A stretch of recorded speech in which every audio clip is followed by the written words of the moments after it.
Sa paanan ng bundok at sa tabi ng tahimik na Laguna de Bay, may isang bayan na tila isinilang mula sa sining at kaluluwa, ang Paita, Laguna, the carving capital of the Philippines.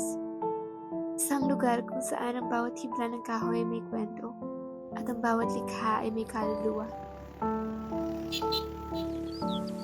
Sa pagdapo ng unang sining ng araw, maririnig ang banayan na tugtog ng mga pait sa kahoy.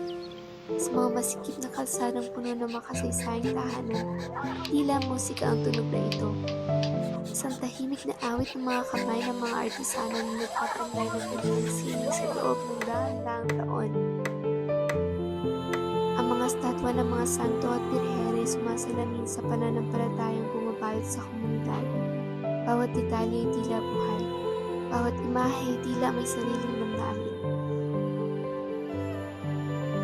Sa gitna ng bayan, naroon ang mga lagad ng sining.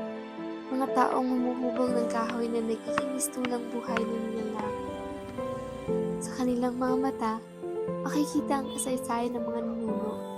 Ang mga kamay na bumuo ng mga estatwang naging haligi ng mga simbahan sa mga nakaraang henerasyon. Isang piraso ng kahoy sa ilalim ng kanilang palad ay hindi lamang nagiging isang imahen, kundi isang buhay na alaala ng kanilang pinagmulan.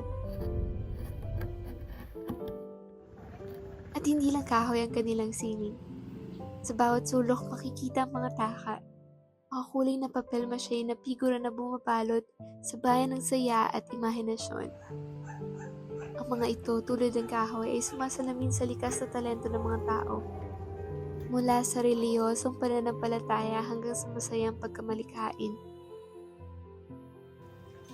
Habang lumalalim ang gabi at nagiging madilim ang kalangitan, ang Paita ay nananatili sa ilalim ng mga bituin, sa tahimik na bayan na bumubulong ng mga lihim ng kahapon.